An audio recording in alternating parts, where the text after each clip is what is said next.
mengubahkan. Saudara yang kasih Tuhan, sebagaimana Rasul Paulus mengalami perjumpaan pribadi dengan Tuhan, sehingga itu membuat kehidupannya berubah 180 derajat.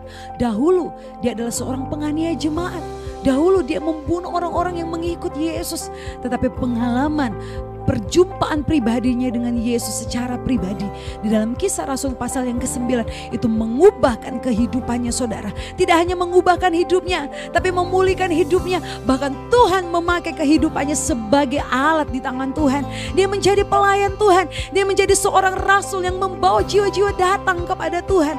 Mari saudara yang kasih Tuhan, sebagai orang percaya kita harus terus alami Roh Kudus. Supaya apa? Hidup kita terus diperbaharui. Kita terus mengalami perubahan dalam kehidupan kita saudara. Kenapa kita tidak mengalami Roh Kudus dalam kehidupan kita? Karena kita tidak minta, kita tidak cari saudara. Firman Tuhan katakan dalam Lukas pasal yang ke-11, mintalah maka kamu akan diberikan, carilah maka kamu akan mendapatkannya saudara. Kita minta Roh Kudus saudara. Nyawanya saja Tuhan berikan bagi saya dan saudara. Apalagi ketika kita minta, saya percaya Rohnya yang hidup itu akan memenuhi setiap kehidupan kita. Kenapa kita belum dipenuhkan Roh Kudus? Pertama saudara yang kasih Tuhan, kita meragukan kuasa Tuhan. Yang kedua, kita masih mengeraskan hati kita. Kita menutup diri kita terhadap pekerjaan kuasa Roh Kudus. Yang ketiga, karena masih ada dosa dalam kehidupan kita. Mari bereskan ini sehingga saya percaya kita akan terus alami terobosan dalam kehidupan kita saudara.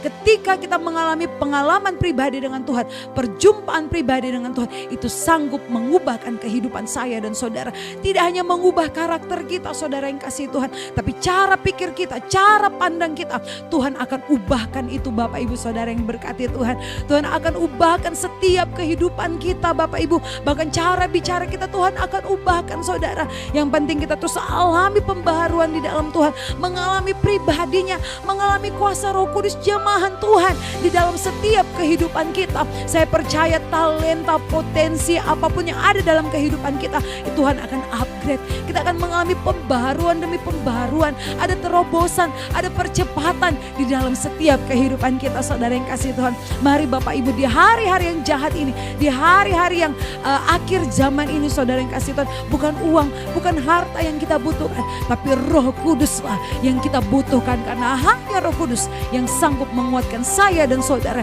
yang sanggup menopang setiap kehidupan kita dan menguatkan kita, memulihkan hidup kita dan mengubahkan hidup kita menjadi orang-orang yang baru di dalam Tuhan, menjadi ciptaan baru. Puji bagi nama Tuhan. Tuhan Yesus memberkati.